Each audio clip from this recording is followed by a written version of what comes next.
बात करना है।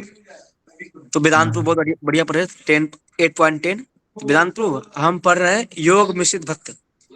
ये जो योगी लोग होते हैं उसके बारे में बोल रहे हैं कि वो भी एक भक्त होते हैं। तो मैंने शुद्ध भक्ति के बारे में बताया था कि जो भक्ति योग में बताया था मैंने कि योग मिश्रित भक्त होते हैं जो योग अभ्यास करते हैं। तो हमने 6 चैप्टर में ध्यान युग में लास्ट श्लोक पढ़ा था जिसमें कर्म योग आया था, ध्यान योग आया था, भक्ति योग आया था। तो सबसे श्रेष्ठ भक्ति योग बताया गया था। तो इसमें हम क्या पढ़ रहे हैं योग मिश्रित भक्त। तो इसमें क्या है ना कि आपको किसी न किसी पर ध्यान लगाना पड़ेगा। बताते हैं कि जो व्यक्ति मृत्यु के समय जो व्यक्ति अपने प्राण को भव के मध्य स्थित कर लेता है और योग शक्ति के द्वारा विचलित मन से पूर्ण भक्ति के साथ परमेश्वर के स्मरण में अपने को लगाता है वो निश्चित रूप से भगवान को प्राप्त हो पाता है। तो आपको याद होगा आपने देखा भगवत गीता में एक एक पोस्टर है मतलब एक प्रिंटिंग है मतलब एक चित्र है। किसी देखा ना एक व्यक्ति है जो तपस्या कर रहा है। फोटो देखा आपने याद है आया ना पोस्टर में मतलब कि भगवत गीता में जो भूमिका में कुछ बहुत सारे चित्र बना हुआ है ना कुछ चित्र में किसी तरह से तो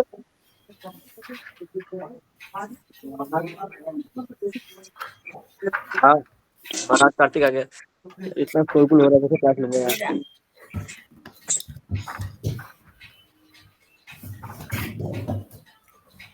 मम्मा मेरे एयरबड्स किधर है? वो रहा मिल गए।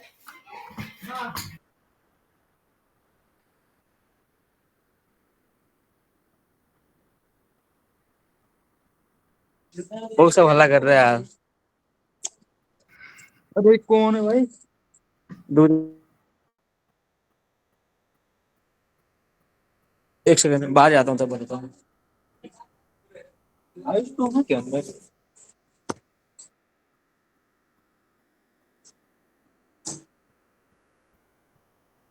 हाँ ठीक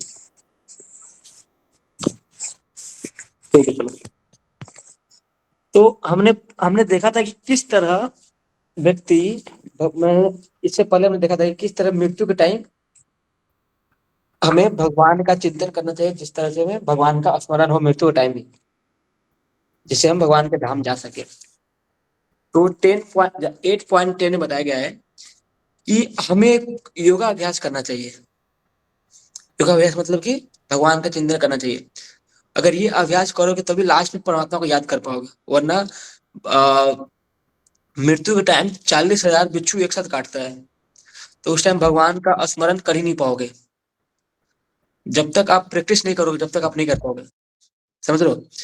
अगर जो व्यक्ति मृत्यु के टाइम जो योगी लोग होते हैं ना योगी लोग तो योगी लोग क्या होते हैं योगी लोग जब अपना शरीर त्यागते हैं ना तो वो पूरा योग आसन रहते हैं। योग आसन में इस तरह सीधा बैठकर और अपने पूरी इंद्रियों को जो 6 चक्र होती है 6 चक्र होती है पूरा यहाँ यहाँ यहाँ यहाँ पर चक्र होती है तो सारे चक्रों को ना यहाँ पे लेके आते हैं पूरा यहाँ पर अब पूरी भगवान का ध्यान लगाकर वो उनका यहाँ से आत्मा यहाँ से निकलती है सीधा। जो योगी लोग होते हैं योगी लोग उसका इस तरह से तो यो योगी लोग के बोल रहे हैं। तो उसमें बहुत मुश्किल होती है लेकिन भक्ति योगी भी बताते हैं आपको भक्ति योग प्रैक्टिस करना चाहिए। भक्ति योग मतलब कि कृष्णा भावना भावित होना चाहिए। तो कृष्णा भावना भावित होते हुए आप अच्छे आसानी से आप अपना शरीर त्याग सकते हैं। योगी लोग भी शरीर त्यागते हैं लेकिन उसमें कंफर्म नहीं है कि आप कौन सा लोग भगवान कौन सा मिलेगा लेकिन हाँ मोक्ष मिलेगा आपको। लेकिन भक्ति योग श्रेष्ठ ज्ञान ध्यान योग होता है। तो ध्यान योग से श्रेष्ठ क्या है भक्ति योग। तो हमें भक्ति योग के माध्यम से अपने ध्यान को जब हम शरीर त्यागेंगे जिस तरह ये एग्जाम्पल किसने दिया मतलब एक लाइव भीष्म पितामह जी ने क्या किया आप पढ़ेंगे भागवतम में। तो भीष्म पितामह जी अपना शरीर त्याग कैसे किए कि भगवान को साक्षात देखे और देखकर भगवान को अपने हृदय में बैठाए। हृदय में बैठाकर अपना आंख बंद किया और भगवान को हृदय में चिंतन करते करते अपना शरीर त्याग दिए। समझो इसीलिए बोल रहे हैं कि मृत्यु के समय जो व्यक्ति अपने प्राण को भव के मध्य स्थिर कर लेता है और योग शक्ति द्वारा अभिषेक मन को पूर्ण भक्ति के साथ परमेश्वर के स्मरण में अपने को लगाता है वो निश्चित रूप से भगवान को प्राप्त होता है। तो जो ध्यानी योगी होते हैं जो योगी होते हैं तो वो इस तरह से प्रोसेस नहीं करते। वो सिर्फ ये करते हैं कि परमात्मा को ध्यान लगाते हैं और वो मोक्ष पाते हैं। लेकिन भक्ति योग में क्या करते हैं कि भक्त लोग भी ध्यान लगाते हैं लास्ट टाइम में, अपने पूरा मन को एकाग्र करके भगवान के चरण को, भगवान के फेस को देखकर वो अपने हृदय में भगवान को लेकर आते हैं और भक्ति पूर्ण, मतलब भक्ति पूर्ण से वो तब सही त्यागते हैं। जैसे भीष्म पितामह जी, पूरा एग्जाम्पल भीष्म पितामह जी। भक्ति योग का अगर लगता है कि भक्ति योग में भी कोई है जो अपना सही त्यागा है, तो वह भीष्म पितामह जी। भीष्म पितामह जी साक्षात भगवान को, इतने सारे तीर तीर लगे हुए थे, तीर लगने के बाद ही भगवान को देखते हैं, अपने आंख से भगवान को देखते हैं और लास्ट में आंख बंद करते हैं और अपनी पूरी प्रेमा भक्ति से भगवान के हृदय में बैठाते हैं और सही त्यागते हैं पूर्ण भक्ति के साथ। तब वो होते हैं भगवत धाम जाना। इसमें यही बोल रहे हैं कि आपको मृत्यु के टाइम भी आपको अपना पूरा ध्यान भगवान को अपने अपने भगवान को अपने हृदय में लेकर पूर्ण भक्ति से आपको सही त्यागोगे और परमेश्वर का स्मरण करते हुए आपको याद भी करना, भगवान को चिंतन भी करना पड़ेगा। फिर उस तरह से आपको भगवान को धाम प्राप्त होगा, अब भगवान को प्राप्त होता है इस तरह से। तो इस श्लोक में ही बोला गया। पूर्वार्ध पर्पण में जाते हैं कि 6 चक्रों ध्यान लगाया जाता है। तो योगी लोग को बताया गया, जो योगी लोग होते हैं ना, तो सही त्यागते टाइम ना 6 चक्र होती है। आप लोग पता होगा 6 चक्रों को पूरा लेकर जो 5 चक्रों को ऊपर लाया जाता है सिर के अंदर, सर पर। जो लास्ट चक्र होती है सिर पर, यहाँ पर, यहाँ बोलते हैं। फिर योगी के द्वारा यहाँ से निकलता है। आप अगर भगवत गीता को चित्र देखोगे भगवत गीता में कि एक योगी है जो ध्यान में मग्न है और अचानक यहाँ से एक शुक्लिंग निकलती है, मतलब एक अलग से ज्योति निकलती है, सीधा निकलती है। तो आप देखो चित्र देखना, भूमिका में चित्र बताया गया।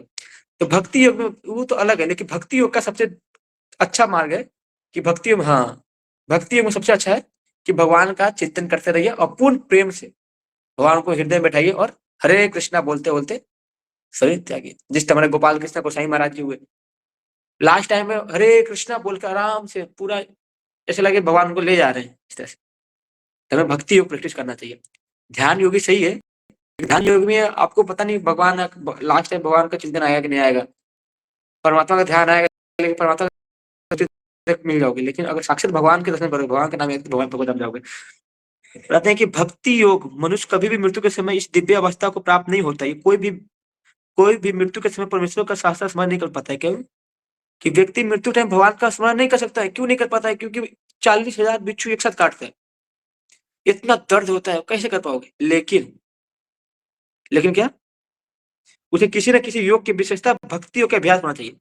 लेकिन अगर भक्ति योग का स्टार्टिंग से अभ्यास करते हो तो आराम से सही से प्राण निकल जाएगा। आपने कहा था ना कि आपको याद होगा ना, मैं उस दिन गया था ना एक, वो जब शरीर से तन, जब क्या बोलते हैं, जब तन से प्राण निकले, प्रभु मुझे इतना, गाओ कोई किसी को याद होगा, जब मुझे याद। प्राण तन से निकले, जब प्राण तन से निकले, तो निकले ऐसे भगवान का चिंतन हाँ, है। ऐसे कुछ। इस तरह से तो वही मृत्यु के टाइम पे समझो कि वही एक स्टोरी आती है।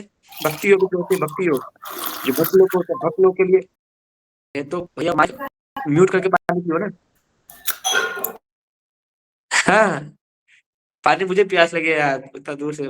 भगवान बोलते हैं रसो हम कौन थे, रसो अपसु कौन थे। भगवान जल का स्वाद है, हाँ मीठा लगता है। पी लो तो भक्त, जाके, पी लो, आप भी थोड़ा रेस्ट कर लो। रेस्ट देखो भक्तों के लिए मृत्यु कैसा है, एक बिल्ली अपने बच्चों को ले जाते हैं, एक चूहा को ले जाते हैं, समझ रहे हैं? भक्तों के लिए मृत्यु इस तरह से।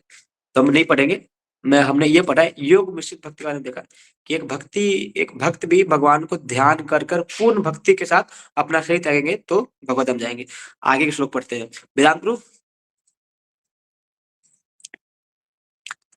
हाँ, इतना तो करना स्वामी जब प्राण तन से। अरे ये हमारे वेदांत गुरु, ठीक है। आगे श्लोक पढ़ते हैं। यत् अक्षरम वेदविदो वदन्ति दिशन्ति यत् तथ्यो वितरागः यदिच्छन्तु ब्रह्मचारी चरन्ति तत्ते पदम संग्रहण प्रवेक्षये।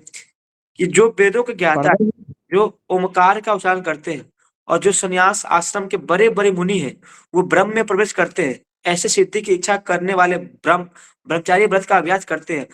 अब मैं तुम्हें यह वह विधि बताऊंगा जिससे कोई भी व्यक्ति मुक्ति लाभ कर सकता है। तो ये सिंपल बताया गया है कैसे, कि जो वेदों का ज्ञाता है, जो वेद में बहुत परंपरा होते हैं, जो ज्ञान बहुत होते वेद का, और क्या जो ओमकार का उच्चारण करते हैं, बोलते हैं ना, जो शिव जी बहुत ओम ओम जो उच्चारण करते हैं, जैसे संन्यास आश्रम में बड़े बड़े ऋषि मुनि होते हैं, तो वो क्या चाहते हैं, ब्रह्म में मिल जाना, मतलब भगवान में सायुज्य मुक्ति। वो लोग चाहते हैं कि सायुज्य मुक्ति मतलब कि भगवान में मिल जाना, भगवान के ब्रह्म ज्योति मिल जाना। ऐसे और क्या करते, ब्रह्मचारी को फॉलो करते। क्या है कि अगर आपको योग योग विधि या योग सिद्धि प्राप्त करना है और आपको अ, भक्ति भी करनी है, कुछ भी सिद्धि सिद्धि प्राप्त करना है, तो आपको ब्रह्मचारी व्रत को फॉलो करना, पूरा ब्रह्मचारी बनना पड़ेगा, पूरी तरह व्रत को फॉलो करना पड़ेगा। कोई भी जो चीजें होती है ना, जो आपको क्या बोलते हैं उसको, आपको अंदर मन को विचलित कर दे, जैसे जितने भी वल्गर चीजें होती है, उसको दूर रहना पड़ेगा, मोबाइल से दूर रहना पड़ेगा।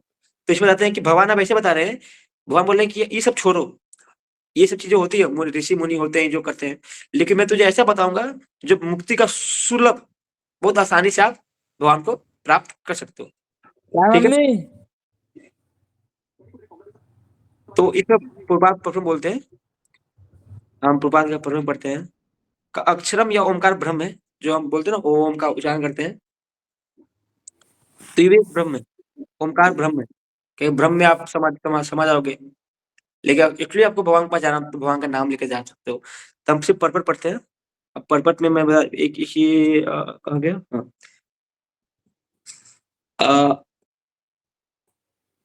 लास्ट में बताया गया है कि देखो कि विश्व में ज्ञान की विभिन्न शाखाएं के लिए अनेक संस्था है, किंतु ऐसी मान्यता प्राप्त एक ही संस्था नहीं है जहां ब्रह्मचारी के सिद्धांतों में शिक्षा प्रदान की जा सकती है। ब्रह्मचारी के बिना आध्यात्मिक जीवन में उन्नति कर पाना अत्यंत कठिन है।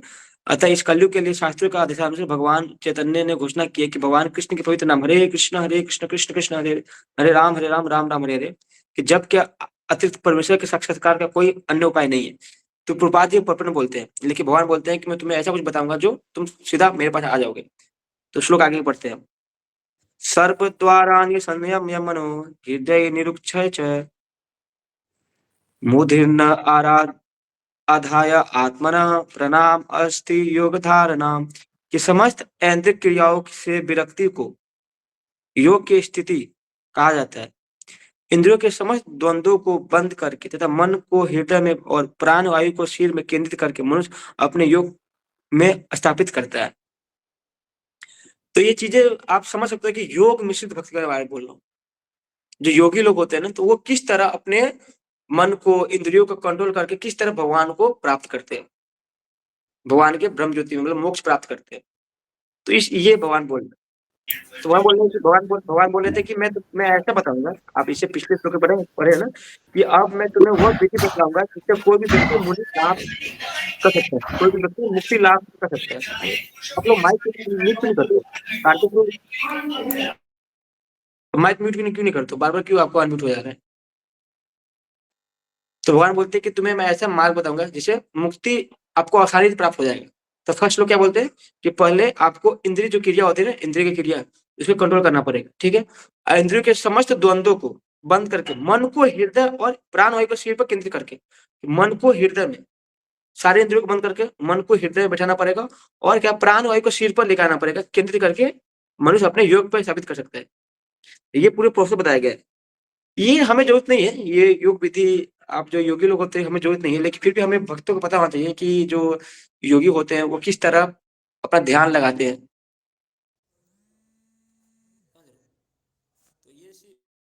ये सिर्फ मतलब कि योगी के लिए बताया गया है। और अपने कृष्णा कॉन्शियसनेस जो भक्त होते हैं उनके लिए भी ये होना चाहिए कि मृत्यु के टाइम ये भगवान का चिंतन करते करते अपना शरीर त्यागे, जिस तरह भीष्म पितामह ने त्याग किया था। तो बताया गया है कि प्रत्याहार अथवा इंद्रिय विषयों से इंद्रियों को हटाना कहलाता है। इंद्रियों को हटा मतलब कि पहला चीज बताया गया कि आपको इंद्रियों को कंट्रोल करना पड़ेगा, फिर मन को हृदय में लगाना पड़ेगा, और फिर प्राण वायु को सिर तक लेकर आना पड़ेगा। तो ये तभी हो पाएगा जब आप अभ्यास करते जाओगे। तो ये बताया गया है कि किस तरह ये योगी काम होती है। ठीक है, आप इसका एक तरह से पूरा पर्पल पढ़ लेना, और 13-14 मतलब कि 2 श्लोक और पढ़ना है हमें, एक ही श्लोक पढ़ना है। हमारा जो मैंने बताया था, ब्रेकअप दिया था ना, वो ब्रेकअप दिया था मैंने 8 चैप्टर का 6 भाग में बांटा था। योग मिश्रित भक्त हम देख रहे हैं कि जो 10 से 13 तक था ना, संजोग प्रू मेरे पास नोट्स नहीं है, तो नोट्स में क्या था, वो जो योग मिश्रित भक्त का वो था ना, 10 से 13 के बीच में ये कुछ था ना? हाँ, तो एक और श्लोक पढ़ते हैं, फिर बाद में पूरा एक तरह से एक्सप्लेन करूंगा अच्छे से। अब देखते हैं कि ओम इत्तिकाक्षरम ब्रह्म व्यवहार न अनु स्मरण या प्रयति त्यज देहम स याति परम गतिम। कि इस योग अभ्यास में स्थित होकर तथा अक्षरों के परम संजोग यानी ओमकार का उच्चारण करते हुए ये तो कि भगवान का चिंतन करता है और अपने शरीर को त्याग करता है तो निश्चित रूप से आध्यात्मिक लोक में हो जाता है। ठीक है, अब हम इसका ये पढ़ते हैं परपट। फिर वो बात की जाए कि ओम ब्रह्म तथा भगवान कृष्ण परस्पर भिन्न नहीं है। ओम कृष्ण के निर्विशेष निर्विशेष ध्वनि है, लेकिन हरे कृष्ण में यह ओम सन्निहित है। इस युग के लिए हरे कृष्ण मंत्र जब की स्पष्ट संस्कृति की है।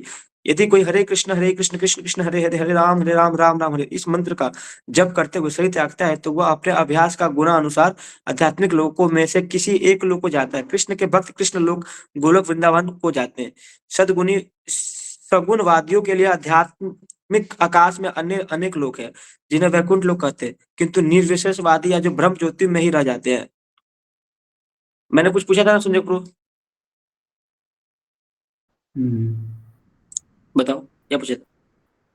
10 से 13 तक वो है ना योग मिश्रित भक्ति। हाँ, तो योग मिश्रित भक्ति में हमने फिर मैं पूरा एक्सप्लेन करता हूँ कि हमने किस तरह देखा कि जो प्रायण काल जो मैंने जो अर्जुन का जो 6 क्वेश्चन था 7th क्वेश्चन था जिसमें लास्ट क्वेश्चन था कि प्रायण काल मतलब कि मृत्यु के टाइम इंसान को क्या करना चाहिए। तो भगवान पहले बोलते हैं कि मेरा अनुसमन करो, तो अगर मरते टाइम अगर मेरा ध्यान लगाओगे तो मेरे पास पहुंचोगे, मेरे पास आओगे। तो जैसे आप सही त्यागोगे, जैसे चिंतन करोगे तो भगवान अपने पास बुलाएंगे। फिर हमने देखा था किस तरह योग मिश्रित भक्त, योग मिश्रित रहते हैं किस तरह भक्त लोग जो योगी लोग होते थे, योगी लोग क्या करते हैं कि जब अपना सही त्यागते हैं। अब एक चीज याद रखना, योगी लोग होते हैं ना वो अपना इच्छा अनुसार सही त्यागते हैं। जैसे आप देखो ना जहां जहाँ कुंभ मेला लगता है, कुंभ मेला में बहुत ही बड़े बड़े तपस्वी लोग होते हैं, इतने खतरनाक इतने योगी होते हैं ना कि मतलब कि गंगा में डुबकी लगाएंगे तो जैसे यमुना में निकलेंगे, कहीं भी निकलेंगे। वो बड़े बड़े कहाँ होते हैं, हिमालय में तपस्या करते हैं। और कुंभ मेले जहां भी कुंभ मेला लगता है वो डायरेक्ट वहीं से प्रकट हो जाते हैं। उनका इतनी सिद्धियां होती है, समझ लो, इतनी सिद्धियां होती है उनके पास, बहुत बड़ी बड़ी सिद्धियां होती है उनके पास, इतनी तपस्वी होते हैं। तो उनको पता होता है कि मैं शरीर कब त्यागे, तो वो अपने इच्छा अनुसार शरीर त्यागते हैं वो लोग, जो योगी लोग होते हैं। तो योगी लोग को बताया गया है कि शरीर त्यागते समय टाइम क्या करना चाहिए। ठीक है ना, तो बताएं कि भगवान यहाँ बोलते हैं कि योगी लोग को शरीर त्यागने के लिए पहले उसको अभ्यास करना चाहिए। कौन सा अभ्यास? जो जो ध्यान योग का अभ्यास करते हैं, पहले इंद्रियों को कंट्रोल करना चाहिए। फिर मन और इंद्रियों को अपने हृदय में लाना पड़ेगा। और 6 चक्रों को आपको पूरा ऊपर लेकर आना पड़ेगा। और जो लास्ट चक्र जो जो है प्राण वायु को सिर तक लेके आना पड़ेगा। और फिर मन में मतलब हृदय में और मन में बोलते हैं कि परमात्मा को ध्यान लगाना पड़ेगा। उसके बाद सीधे आप अपना शरीर त्यागेंगे। तो जो जिसमें ध्यान लगाता है वो उस लोग प्राप्त होता है। जो जो योगी लोग होते हैं वो भगवान या तो सीधे परमात्मा ध्यान लगाते हैं, तो परमात्मा ध्यान लगाते तो जाते हैं ब्रह्म ज्योति में जाते हैं। लेकिन कोई चतुर्भुज विष्णु को ध्यान लगाते हैं।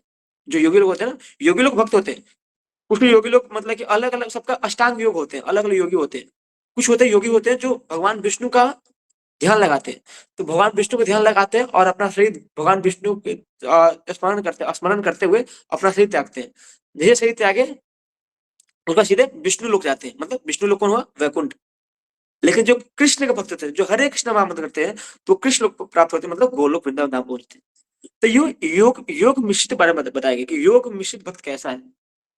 योग मिश्रित भक्त का कि योगी भी एक भक्त है। मैंने बताया था कि सकाम मिश्रित भक्त, निष्काम मिश्रित भक्त, ज्ञान मिश्रित भक्त और योग मिश्रित भक्त। कि जो योगी लोग होते हैं जो योग करते हैं, अष्टांग योग करते हैं, भगवान को परमात्मा के रूप में ध्यान करके अब सिद्धियां प्राप्त करके अपना शरीर त्यागते हैं। वो जब शरीर त्यागते हैं तो कोई परमात्मा का ध्यान लगाते हैं, कोई भगवान विष्णु चतुर्भुज विष्णु का ध्यान लगाते हैं, कोई कृष्ण को ध्यान लगाते हैं। और स्मरण करते हुए मतलब कि कोई मंत्र होना चाहिए, जैसे ओमकार का मंत्र। ओमकार का मंत्र भगवान कृष्ण की शक्ति है, लेकिन वो निर्विशेष है। अल्टीमेट जो मंत्र है वो है हरे कृष्ण महामंत्र। हरे कृष्ण महामंत्र जब के थ्रू आप भगवत धाम जा सकते हैं। वरना जितने भी आप जो भी ओमकार का ले रहे हैं, विष्णु का ले रहे हैं, तो वो उनके लोक में जाएंगे। चतुर्भुज विष्णु का नाम लेके आप अपना शरीर त्यागते हैं, जो योगी लोग करते हैं, तो वो वैकुंठ जाते हैं। तो सबका अलग अलग लोक होते हैं। आप जिस तरह से आप ध्यान करेंगे वैसे वैसे लोक में जाएंगे।